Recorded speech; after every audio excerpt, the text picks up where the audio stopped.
Хурал эхлэхээс өмнө нэг зүйлийг хэлье. Өнөөдөр хамтарсан байнгын орны хурал 10 цагаас байсан. 11 цаг 15 минут 10 минут орчимд эрс бүрдэж нэг юм хуралдах чинь. Ер нь цаашдаа аль намын энэ улсын хурал судалтай намуудын бүлгүүд энэ эрдсэн дээр анхаарч энэ улсын хурлын хэвийн үйл ажиллагаа хангах бүтээмжтэй ажиллах энэ болцоог бүрдүүлмээр байна.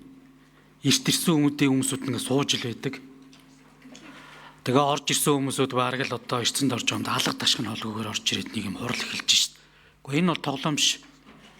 Тэгээ энэ гишүүдийн гадаад томилтын асуудал, сар болгон олгож байгаа хууль тогтоомжийн боловсруулах, сурчлах болон тойрогт ажилдаг мөнгөний эрсдэлтэй уймаар байна.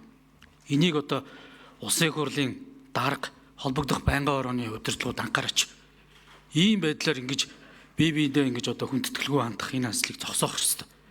Үнэхээр л өвчтөө хэл гадаад томилт бол гадаад томилтоо.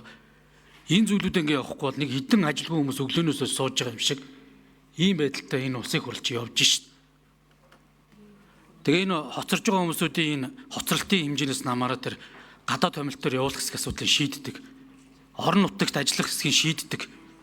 Дээрээс нь энэ сар үр олгож байгаа тэр хууль тогтоомжийг сурчлах, боловсруулах энэ тойрогт ажиллах мөнгийг энэс нь уйлдуулж хасдаг баймаар. Энийг хурал эхлэх юм зайшгүй хэлэх хэрэгтэй байна. Энэ зөвхөн манай байнгын орон дээр биш, нийтлэг. Тэгээ энэгээр чи ингээд төрийн захиргааны байгууллагынхаа хүлээж ингээл нэг 2-3 цаг хийцгүүрээд коридор зогсоод кофе шопт л эргэлдээд байж. Энд чи цаана төрийн ажил гацаад зогсоод байгаа байхгүй. Ингэж явж болох юм уу ? За нэгдүгээрт энийг нэг хэлчихье. За хоёрдугаар би яг иргэдэд мэдээлэл өгөх зорилгоор бас ажлын хэсгээс хариулаасаа гэж бодож байгаа. Энэ зам бол зуншлаг бол нийт улсын хэмжээнд бол таархан байсан. Ялангуяа Баруун аймаг руу ерөнхийдөө зуншлаг бол үнэхээр муу байсан. Энтэй холбоотой ганцуд болох эрсдлүүд бол байна. Тодорхой хэмжээнд энэний бэлтгэл ажилтай холбоотойгоор бас холбогдох институтууд бол бэлтгэл ажлыг хангаж байгаа бах. За улсын нөөцд авсан өвс тэжээлийн фонд нөөц ерөн Баруун аймагт ишээ зохион байгуулалтын хувьд болоод нөөцийн хэмжээ ямар хуу байгаа. Тэр чиглүү өвсний үн ханш 1 пресс нь хэд хүрж байна. Яг малчид бас малаа зах зээлд нийлүүлэх ажлыг ямар хуу бодлого зохион байгуулалтаар та бүгд дэмжиж ажиллаж байгаа хүнсэтэй байж байгаа юмас. Энэ зүйлүүдийг бас нэг тодорхой хариулаач. Хоёрдугаарт энэ тогтоолд нэмэлт оруулж өгж байгаа энэ тогтоол маань малчид болон аж ахуйн нэгж байгууллагад ямар боломжийг гаргаж өгч байгаа вэ? Баян үлгийн ховд увс Завхан Говьлтай аймгаар за тэжээлийн эрдэнэ шиш болон үр тариа болон буурц дургамлыг шигшиг тэрэмдэх эсвэл бусад боловсролт явцад гардаг хорголдсон эсвэл хоргол. За сайн зэрэг шүү 1 минут нэмж өгье. Хэвиг өрс болон бусад үлдэгдлийг бас ингээд импортлох боломж гарч ирж байна. Эний болцоо ерөн зүгээр нөхцөл байдал болон хугацаа энэ зүйлүүдийг бас нэг иргэд олон нийтэд бас нэг мэдээлжүүлэх үүднээс яг энэ эцсийн хөлбөр дээр бас албаных нэг байр суурь хэлээч. Тэгээд ер нь цаашдаа уг асуудлыг нэг байнгын шинжтэй болгоод явчих хэрэгтэй юм шиг байна. Үе ингэж орж ирээд биш. Яг ийм нөхцөл байдал үүслээ ихэд тэр хуулийн залт шууд сэргэж хэрэглэгдэх болцоотой байдлаар ингэж явчмаар байгаамаа. Тэгээд энэ чиглэлдээ бас нэг цаашдаа хэдүүлээ анхаарыг. Тэгээд бас тодорхой албаны байр суурь, үйлчлэлтийн бэлтгэл ажил, ерөн зүгээр хүндрэх нөхцөл байдлууд юу вэ?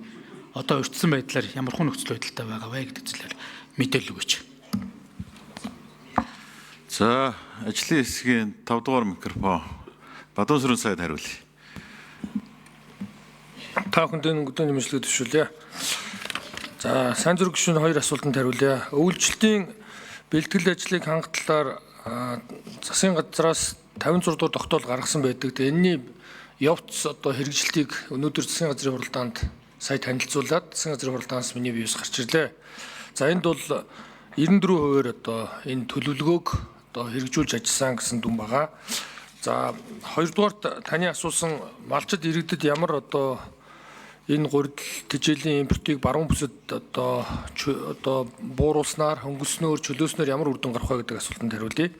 За баруун бүсийн 5 бомтоор гурилыг 15% татвартай байсныг тэг хөв болгох, тэжээл мөн 5% татвартай байсныг тэг хөв болгох ийм засгийн газрын тогтоолын төслийг бид боловсруулсан байгаа. Хэрвээ улсын хурлаас энэ баруун бүсэд гурил тэжээлийн импортыг зохицуулт хийх эрхийг хөнгөлөг чөлөөлөх эрхээ засгийн газарт өгсөн шийдвэр гаргаж өгсөн тохиолдолд бид засгийн газраар одоо тогтоол гаргуулахдаа татварыг тэглэе гэдэг ийм одоо саналыг оруулна.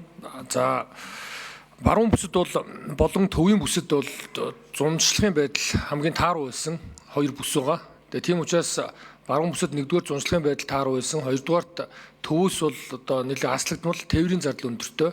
3-дугаарт баруун бүсэд тариалангийн үйл ажиллагаа бараг одоо явагддаггүй. Мөн гурилын үйлдвэр байхгүйтэй холбоотой баруун бүсийн одоо аймагуудад гурил тэжээлийн одоо үн бол өндөр байгаа.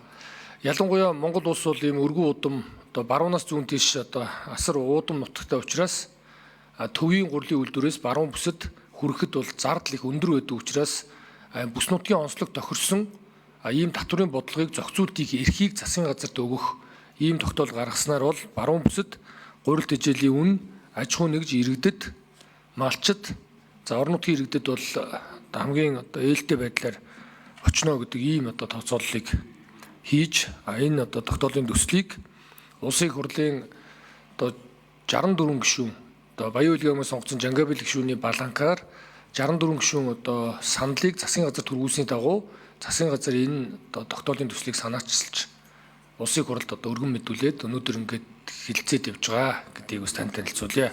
За мөн өвлжлийн бэлтгэлийн хүрээнд нэг анхаар татах асуудал нь малыг эдийн засгийн эргэлтэнд оруулах зүйл байгаа. Тэгээд энэ онд бол одоо Бүгд найрамд үзүүстэй ус Бүгд найрамд татад улс руу 103 мянган толгой малыг бол амьдээр нь экспортод гаргасан байна.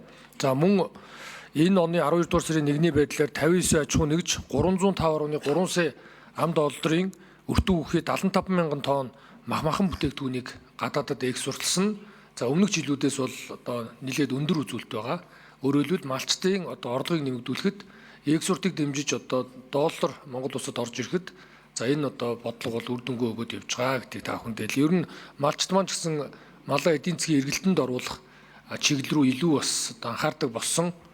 Өөрөөр хэлбэл одоо үйлчлэлийн бэлтгэл хангах хүрээнд өөрсдөө шалтгааллах зүйлүүдээ бас хийж одоо ажиллах ийм одоо нөхцөл бол нэлээд одоо нэмэгдэж байгаа гэдгийг бас хэлье.